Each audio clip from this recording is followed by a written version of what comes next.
नमस्कार, मेरा नाम है अनुराग मिश्रा और आप देख रहे हैं हमारा रोजनामचा जनता जंक्शन शो। आज जनता जंक्शन शो के मुद्दे में बात करेंगे हेमंत सोरेन के भोजपुरी, मगही और बिहारियों को लेकर के दिए गए बयान के बारे में। खबरों में बात करेंगे उत्तर प्रदेश पुलिस की रिवॉल्वर गर्ल के बारे में और पुलिस ने उस पर क्यों जुर्माना लगाया है। और दूसरी खबर सोनू सूद से जुड़ी हुई, जहां उनके घर पर आयकर विभाग का छापा पड़ा है।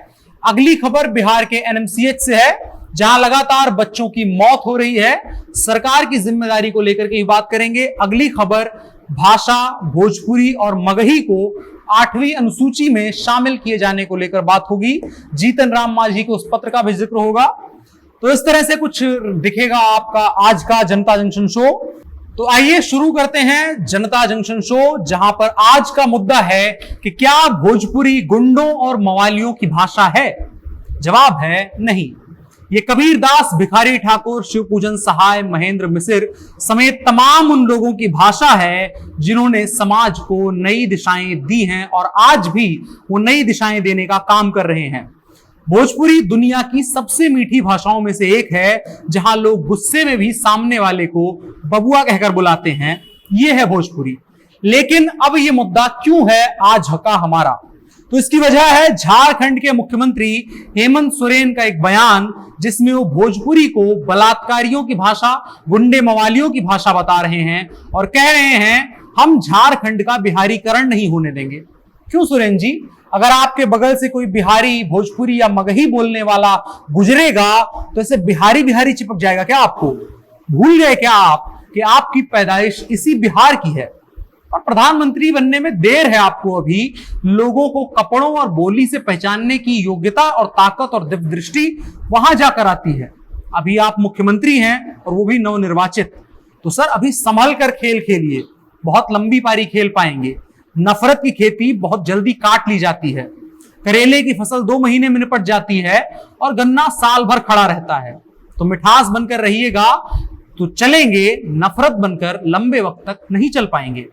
बाकी भाषा वाला जो मामला है उस पर इतना ही बताइएगा सर कि क्या आपके आवास पर जाकर भोजपुरी बोलने वालों ने बम फेंक कर कहा कि आप भोजपुरी बोलिए? मत बोलिए, लेकिन अपने मुंह से किसी भी भाषा के लिए सम्मान कैसे निकाला जाता है, कैसे सम्मान दिया जाता है, वो सीख लीजिए। अपने 4 दिन की राजनीति के लिए कई 100 साल का नया विवाद पैदा मत कीजिए, क्योंकि नेता नगरी को तो आप जानते ही हैं कि तिल का ताड़ बनाकर दशकों तक उसी की फसल काटी जाती है। आज का मुद्दा यहीं तक। अब बढ़ते हैं खबरों में। पहली खबर है, वर्दी वाली रिवॉल्वर रानी ने पुलिस की नौकरी ताव ताव में छोड़ तो दी, लेकिन उल्टे पुलिस विभाग ने उन पर कार्यवाही कर दी। दरअसल मामला यह है कि इंस्टाग्राम पर हाल ही में एक वीडियो जमकर वायरल हुआ था।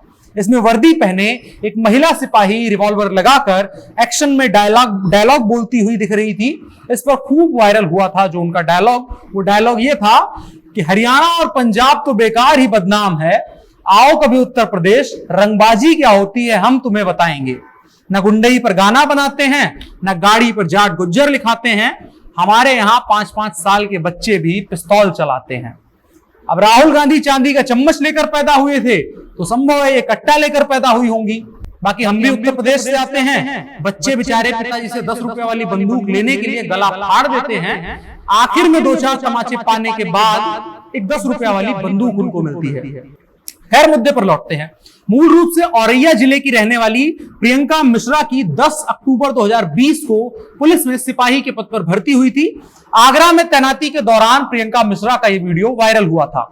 तब वो थाना MM गेट पर तैनात थी। वर्दी में इस तरह का वीडियो बनाने पर उन पर पुलिस ने नियमों का उल्लंघन करने का आरोप लगाया था।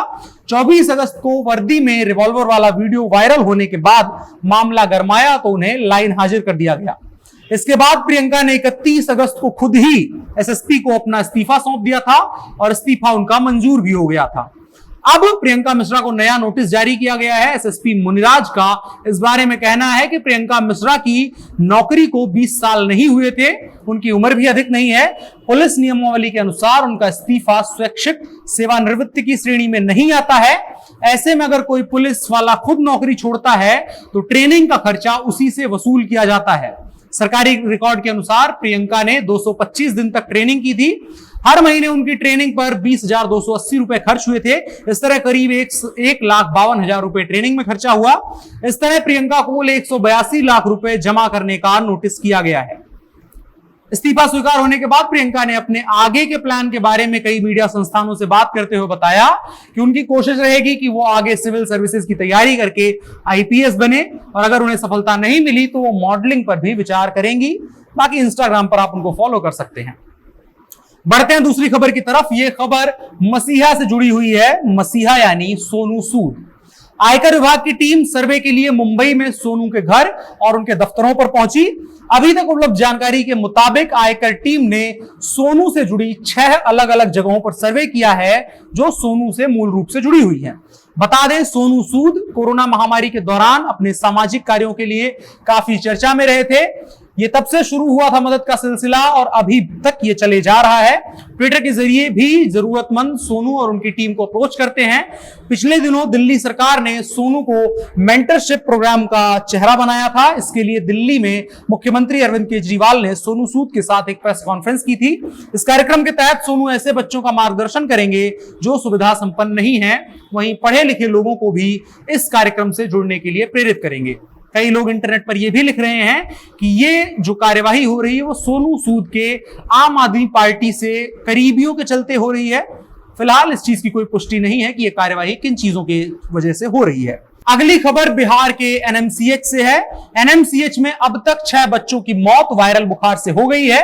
नालंदा मेडिकल कॉलेज अस्पताल में कुल 750 बेड हैं, लेकिन अस्पताल में मरीजों की संख्या लगातार बढ़ती जा रही है। फिलहाल 859 मरीजों का इलाज एनएमसीएच में चल रहा है। वायरल बुखार का कहर बिहार के अमूमन 10 जिलों में है।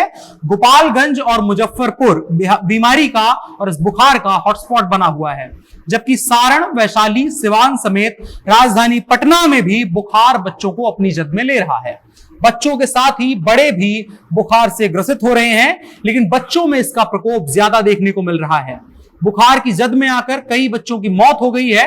बिहार की राजधानी पटना के दूसरे सबसे बड़े सरकारी अस्पताल नालंदा मेडिकल कॉलेज अस्पताल में वायरल फीवर से लगातार बच्चों की मौत हो रही है। यहां पर अभी तक 6 बच्चों की मौत वायरल फीवर के कारण हो गई है। NMCH superintendent doctor Vinod Singh लगातार ये दावा कर रहे हैं कि अस्पताल में वायरल फीवर से पीड़ित बच्चों के इलाज के लिए तमाम सुविधाएं उपलब्ध हैं, लेकिन जमीनी स्तर पर सच्चाई कुछ और ही नजर आ रही है। सच्चाई यह है कि अस्पताल में लगातार वायरल फीवर की वजह से बच्चों की मौत हो रही है।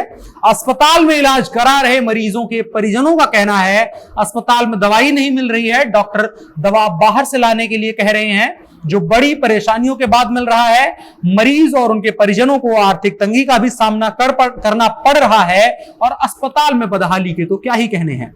और सरकार बहरी और बेहोश पड़ी है। इसको फर्क नहीं पड़ता है कि निरीह बच्चे मरे जा रहे हैं और ये सब कुछ अच्छा होने का दावा कर रहे हैं। सरकार के लिए जरूरी यह है कि तमाम कामकाज छोड़ करके बच्चों और आम नागरिकों की जिंदगी बचाई जाए और इस मसले पर तुरंत प्रभाव से काम किया जाए। अगली और आखिरी खबर है बिहार के पूर्व मुख्यमंत्री जीतन राम मांझी से जुड़ी हुई। जीतन राम मांझी ने आज ही मगही को 8वीं अनुसूची में शामिल किए जाने को लेकर के सरकार को एक पत्र लिखा है। मशहूर भाषाविद नोम चोम्स्की के अनुसार भाषा हमारे अस्तित्व का मूल है। अपनी मातृभाषा में ही हम सबसे बेहतर सोच, समझ और अभिव्यक्त कर सकते हैं। महात्मा गांधी ने भी मातृभाषा के प्रति कृतज्ञ होने की बात कही है। इसी भावना के साथ पिछले 5 दशक से करोड़ों भोजपुरी मगही भाषी एक आस लगाए बैठे हैं कि भोजपुरी और मगही को संवैधानिक दर्जा मिले, उसे संविधान की 8वीं अनुसूची में शामिल किया जाए। अफसोस कि अब तक ये आस पूरी नहीं हो सकी है, जबकि विदेशों में इसको मान्यता मिल गई है, लेकिन अपने ही देश में अब तक ये भाषाएं उपेक्षित हैं।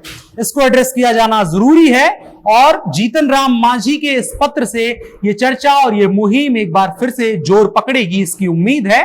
और हेमंत सोरेन का आज ही आया बयान और जीतन राम मांझी का आज ही लिखा गया पत्र, दोनों अपने आप में एक अजीब संयोग पैदा कर रहे हैं।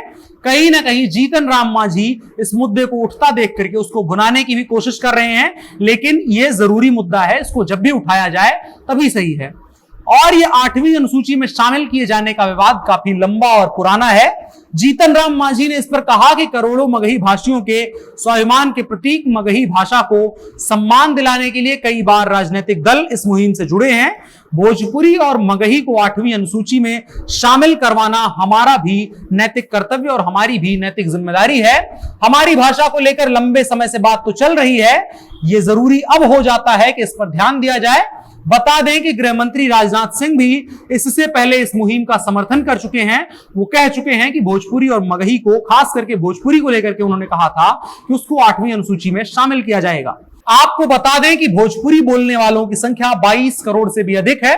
उसी के साथ मगही बोलने वालों की भी अच्छी खासी आबादी है। तो इस समय में इन भाषाओं को रिकॉग्नाइज किया जाना जरूरी है। इन भाषाओं को रिकॉग्नाइज किए जाने की आवश्यकता है, खासकर तब जब किसी राज्य का मुखिया इस भाषा के खिलाफ ऐसे उल जलूल बयान दे रहा हो जो बेहद गैर जिम्मेदाराना है, जिसका जिक्र आज हमने अपने मुद्दे में भी किया और आज उसको लेकर के हमने बात करी अपने शाम के 4 बजे के लाइव में भी। तो ये एक सूचना है कि हम अब लगातार 4 बजे लाइव आएंगे जनता जंक्शन के फेसबुक पेज पर और यूट्यूब पर, जहां दिन भर की तमाम खबरों को लेकर के बात करेंगे। आप उस समय भी हमारे साथ जुड़ सकते हैं और आपके सवालों को लेकर भी वहां पर बात करेंगे। इसी के साथ खत्म करते हैं आज का जनता जंक्शन शो। कल फिर मुलाकात होगी। इसी के साथ हमें दीजिए इजाजत। अपना और अपनों का ख्याल रखिएगा। शुक्रिया। देखते रहिए जनता जंक्शन। वीडियो को साझा करिए और चैनल को सब्सक्राइब करें और फेसबुक पेज को भी लाइक करें।